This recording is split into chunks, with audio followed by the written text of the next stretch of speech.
పొద్దున్నే లేచి చల్లగా తానం చేసి సాంకల పౌడర్ వేసుకొని ఇయ్యాల 600 150 అయినా మటన్ పువ్వు తినాలని పెళ్లికి పోతాన్నాం మా దోస్తుగాని పెళ్లికి. ఏమేం పెడతారట్రా పెళ్లిళ్ళని మా దోస్తుగాడు అంటే మటను చికెను చేపలు గుడ్లు అన్ని పెడతారట్రా. మటన్తో తిన్నాక కొంచెం పప్పు పూసుకొని వెనకసిరి కొంచెం పెరుగుతో తిని తర్వాత ఒక అలజం ఐస్ క్రీమ్ తినేద్దాం అని అనుకునే లోపే బండి 2 జట్కలు కొట్టి ఆగిపోయింది. ఏమైందని చూసేవాడికి బండికి ఒకటేసారి కక్కుడు ఎరుగులైనట్టయి నెక్కిలకెళ్ళి కొబ్బరి నూనె గారినట్టుగా ఆడుతుంది.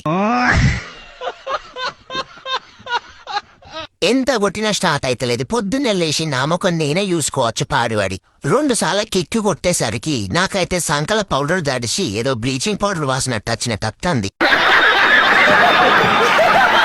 కొట్టి కొట్టి నా కాలు కట్టె అయినట్టయి కట్టె మీదనే కూసున్నా. ఇక నీతోని కాదని మా బోడెక్కి 2 సరుపులు జరిపితే జాయింట్ల దలిగి జెండబాం పెట్టుకొని మూల కూసున్నాడు. ఏమైందని చూస్తే ఏం తెలుస్తలేదని ఇక ఇట్లా కాదని ఏమన్నా పొంటతనం కావచ్చురా మొక్కురా ఇంటిదాకైనా పోవాలి కదరా అంటే సరే అని ఇక ముందట కూర్చొని మొక్కుతాన్నా. తల్లి నీకు గోదావరికని పోయినాక గవ్వలేసి మంచి డాక్టర్ దగ్గరికి తీసుకుపోయి ఐసీలో పెట్టకుండా జనరల్ వార్డులో పెట్టి తీసుకత్తా.